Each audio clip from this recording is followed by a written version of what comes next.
Hello everybody, this is Mr. Rob and welcome back to another episode of the Oakland Athletics franchise here on MLB The Show 24, and it's gotten to that point in year number 1 where we have reached the 2024 MLB Draft. And before we get to the actual draft episode, I wanted to give you guys just a preview into some of the prospects that will be in this upcoming draft class. We haven't taken a look at them yet, so we're going to take a look at them today. If you're excited for this one, make sure you drop a like and you subscribe down below, especially if you want more athletics content. You guys have been great in the support so far of the series, and I cannot wait to continue it into the second half of the first season. But today we're going to take a look at 28 prospects that I think are definitely in play and definitely the top 28, I would say, just to look out for in this coming draft. Obviously, we haven't scouted every single prospect. Some of them I did not scout, and there's probably some that I have not discovered either who are going to be top prospects in this draft. But these are the 28 that I have written down that we're going to go through and just kind of give you a little bit of background on,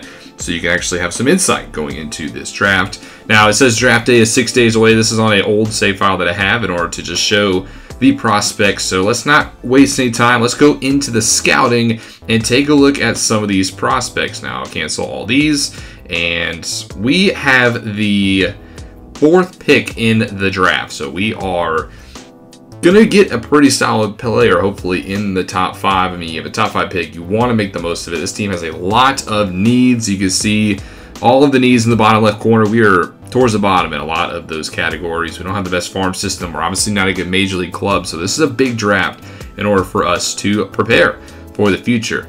Now, we also have the 4th pick, but we have 2 second-round picks 39 and 73, and then 1 in every other round, 77, 107, 137, and 167. So 4 picks in the top 100, so we have a chance to make them count. Now, we're going to look at the top 5 prospects that has currently in the MLB rank first, just because these are going to be the guys that are going to be going first. It's going to be good to take a look at them.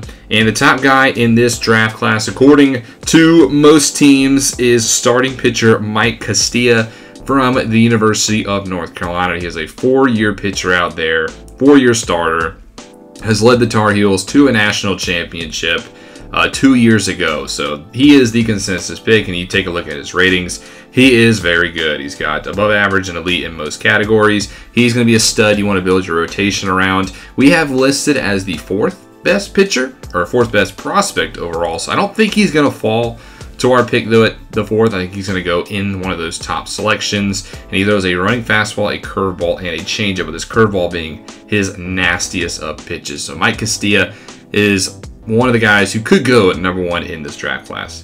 The 2nd best prospect, who is a consensus 2nd, is Edmund Smart, a left fielder, 21 years old, originally from Cuba, but he's been playing his college ball at Florida State. Hits right, throws left, plays both all the outfield and then also first base. He's another guy who's a top prospect. He has very good bats. Might not hit for the most power at times, but he's a very consistent hitter.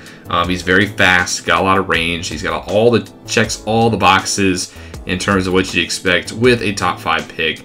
Another guy that I don't think will fall to pick number 4. If he did, he would definitely be on play, but I think Edmund Smart could go before our pick.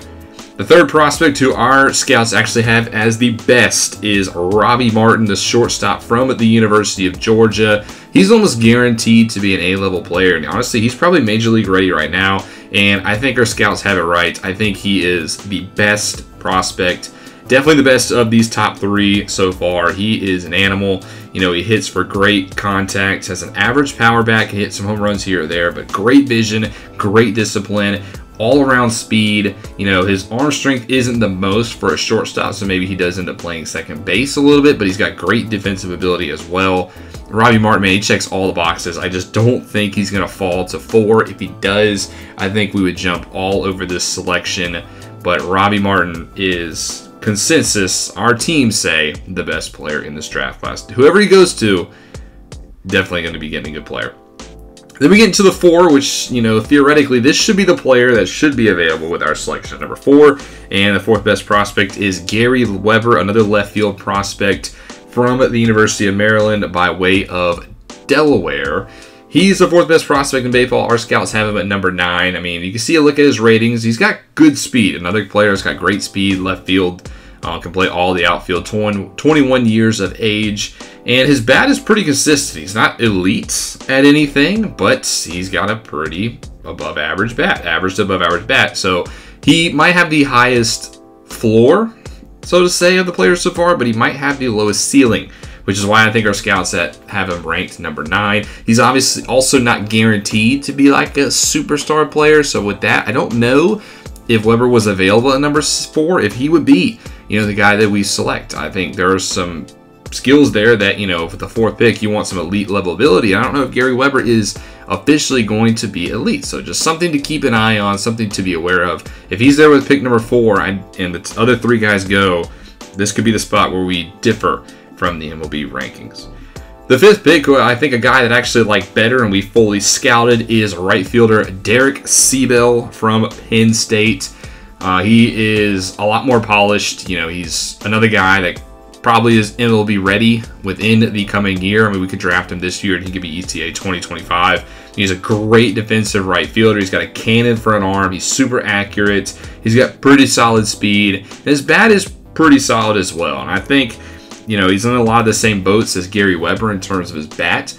But I do think, with his defensive ability, it is probably sends him over the edge in terms of him and Gary Weber for me. The only thing that's a knock on Siebel is he is already 23 years old, so he's older. He's redshirted in college. So, but I think his potential and his overall is more ready than Weber. So even though he's 2 years older than Weber, I think he could actually make it to the majors faster than Weber. So by the time they both make it to the bigs, they could be the same age. So I think with that, Siebel is the guy that I would go with if it was between us and Weber, and our scouts seem to agree. He is draft rank 3 and MLB rank 5. So those are the top 5 guys, and there's a good chance that we get one of these 5 players. Now, some of them will obviously be gone before us, but we could land one of them. Now, we also have more than just the number 4 pick, though. We have 6 other picks to go through, so we're going to go by position and take a look at some of the other guys that I've highlighted with guys that we could select maybe in the 2nd round pick, maybe the 1st round pick, and maybe even deeper in the round. So we're going to start with starting pitcher. I'm going to go also by team rank because that's how I have it written down on my paper.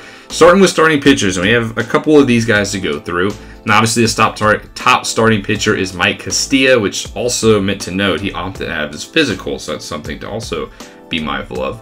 The next best starting pitcher, who we've almost fully scouted, is Javier Espinoza, an 18-year-old from Cuba. And I think that's very interesting because he's the first guy we're talking about that's not in college. He is currently playing down in Cuba. He's 18 years old, and he's got some pretty good traits as well. You can see, a lot of his attributes are above average to average. Obviously with these 18-year-old guys, you get more of a wider scope, so it's not fully guaranteed that they're more solidified in what we know, but he's 6'5", 213, and I think, our scouts have him with the 10th draft rank, and he's MLB ranked 20, so he probably won't be around for our 2nd pick, and I think, if we want to go pitcher with our 1st pick, Javier Espinoza might be the best guy. He's got good stats, he's younger, he's going to take a couple of years in the minors more than likely, but I think he could be a good guy for the rotation. So Javier Espinoza is another guy to take a look on in that 1st round pick. The other guy to take a look at, there's Ralph Sable. We wouldn't really scout him. Michael Mora is the next guy we're going to take a look at. He's also 18 years old, and he's playing down in Mexico. And he's a little bit more sporadic than Espinoza. Our scouts have him at 19 and will be ranked 15. So a lot of people think he's actually better than Espinoza. Our scouting department doesn't seem to agree. But, you can see some of those traits are a little bit more dominant than Espinoza could be, but I also think there's a bigger chance of a risk in terms of Mike Mora. I think Espinoza is more ready now, while Mora could use some more time, but I think Michael Mora could be more of a higher ceiling kind of player. So if we go starting pitcher, in the 1st round, would you go with a guy like Michael Mora, or would you go with a guy like Javier Espinoza? Let me know in the comments section.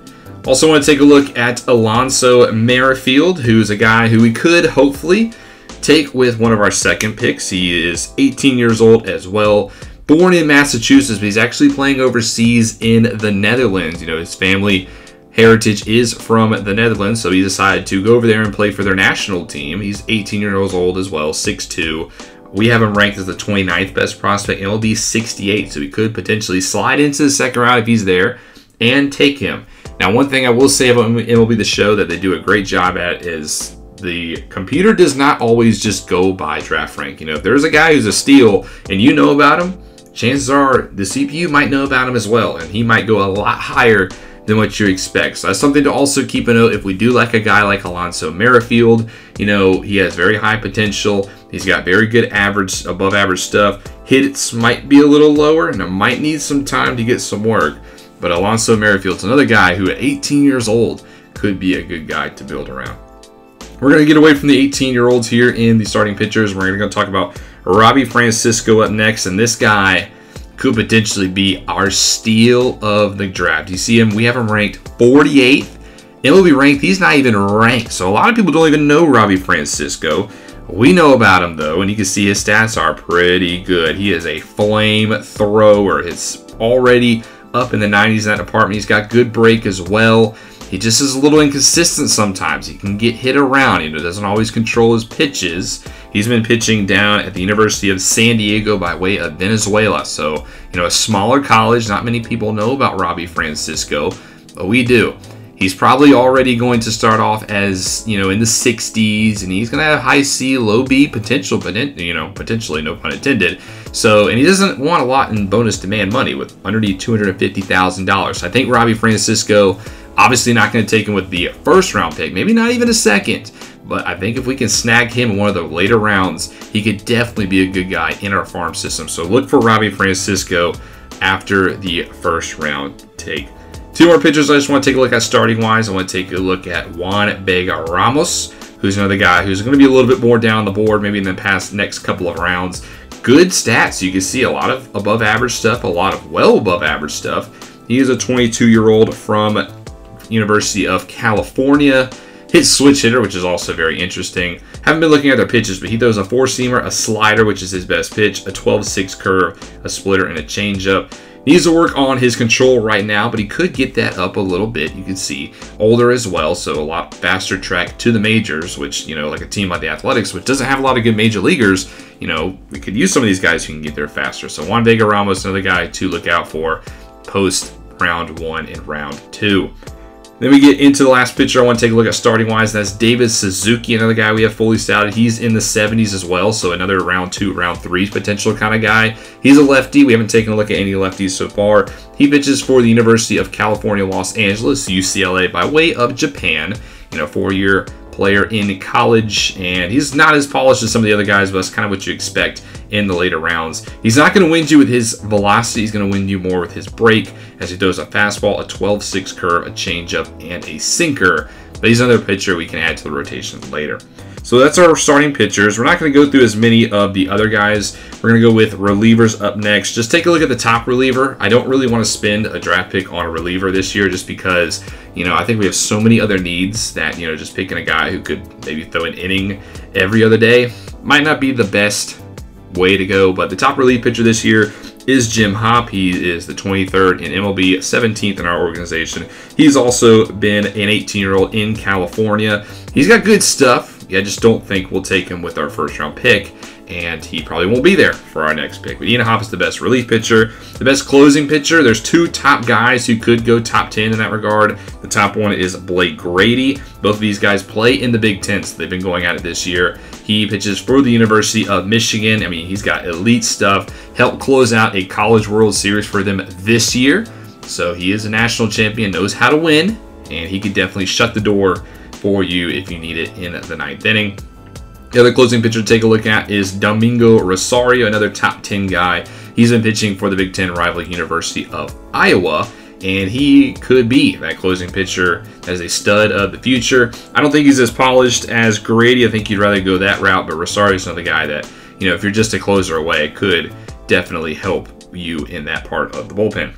We'll go more into the position players up next, starting off with catchers. We're only going to take a look at the top catcher because I think catcher is that one position that we're actually set with Shea Langoliers and Tyler Soderstrom in the organization. But the top catcher is Tom Hogg. He's going to be going probably towards the end of the first round. 19-year-old who is from Illinois, has been playing his JUCO college ball at Ancilla College in Indiana this year. So he is 21st on our board. He's got a good arm. Bat is a little suspect in some areas, but, you know, he's a guy who could throw out some base runners. Probably more a defensive guy. Definitely needs a lot of work, But, you know, he could be a guy that could crack into your lineup.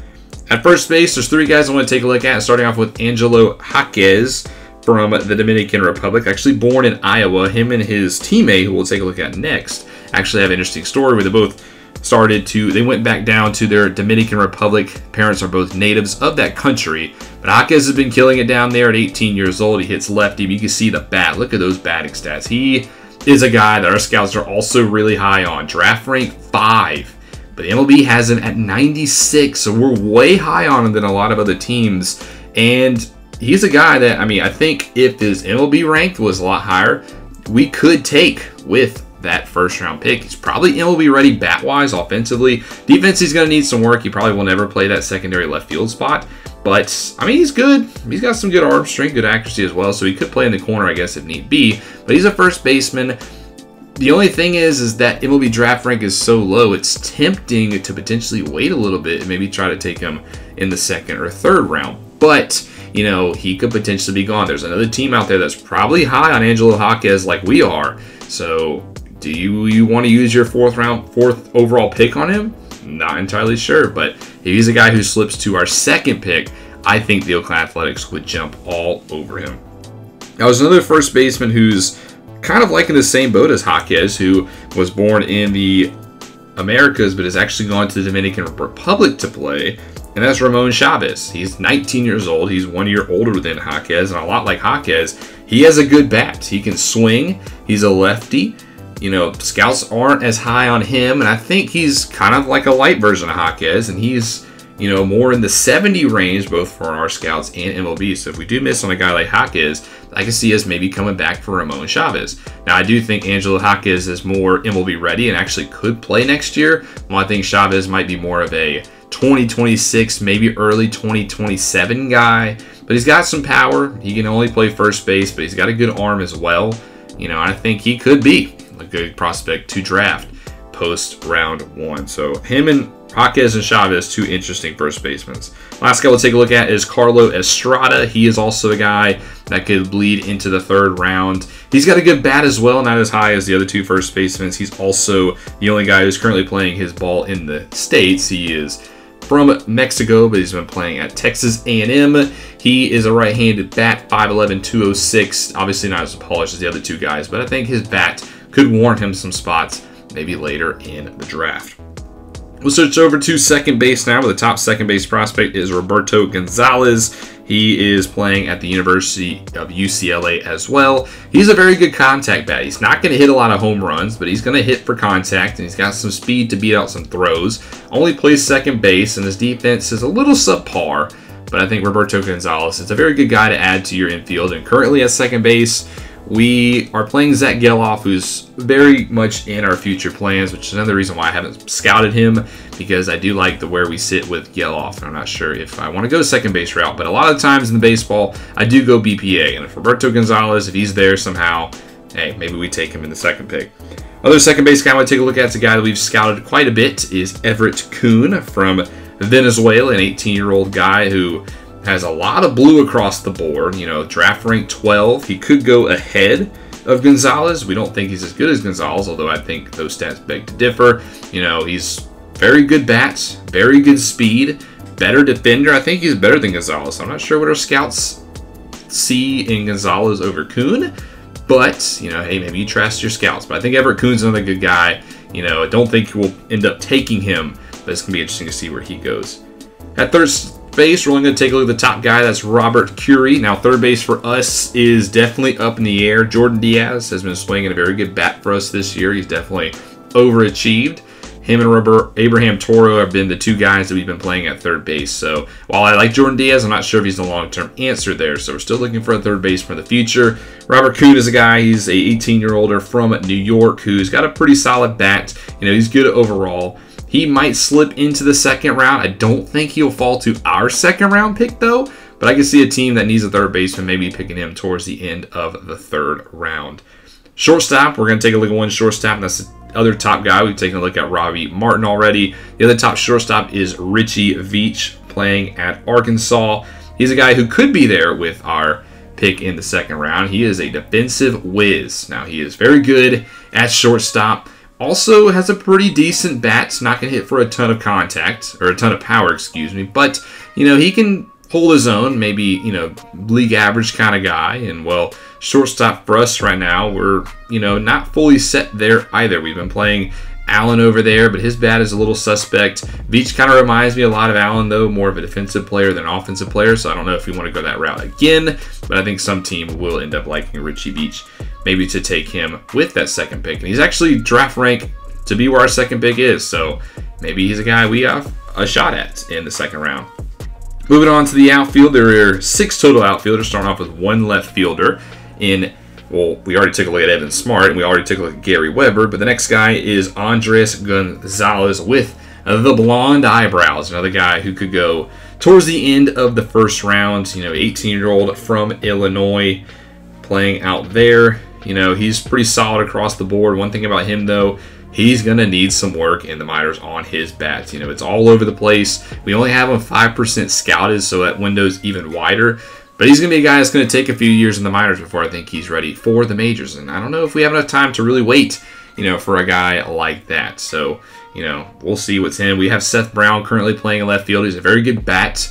You know, he is older, though. So maybe that's enough time for Gonzalez to improve if we do go that route.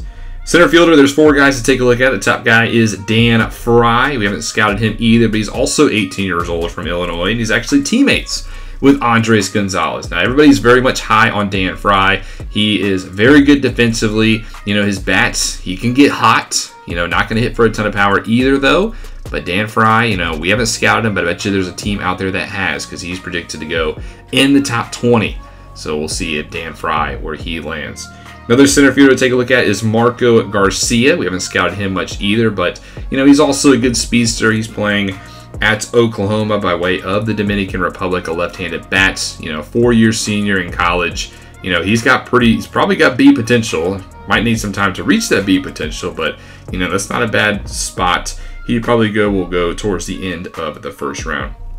Another center fielder to take a look at is Miguel Hinojosa, who is from Venezuela, but has been playing for the Washington Huskies, a left-handed bat. Another more defensive-minded center fielder. I mean, currently we're playing Esteury Ruiz out in center field, who's very much a defensive-minded center fielder, so more of that same regard. I don't think he has the same speed that Ruiz has, but, you know, 21 years old. You know, his bat's going to need some work. Might not ever be what it should be, but he's more of a second, third-round selection anyway. Final center fielder is Sean Averill, who's a guy who's got B potential, more than likely. And he's a 4-year senior. He's actually playing at NC State right now. Before that, he was a graduate chancellor who came from Pittsburgh. He's opted to have his physical, though, so that's a little concerning. The bat is never going to be his strong suit. It's also just going to be defense, which is a lot of these center field guys. So don't expect Sean Averill to hit for a lot to be his big part of his game. And then finally, the last guy we'll take a look at is in right field. We've seen it, Derek Sabel. Edgar Gonzalez is the other top guy who's also opted out of his physical. He's currently rehabbing and playing in Mexico. He used to play in California where he played his high school ball, but he's gone back to Mexico to rehab and to, you know, kind of continue his career down there. So he's played 1 year JUCO there to try to get back on his feet. When he's on, his bat is very good. Now, with the injury and the opt-out, we don't know where he's going to be. We haven't scouted him. Maybe he's progressing nicely. Maybe he's had a big hiccup.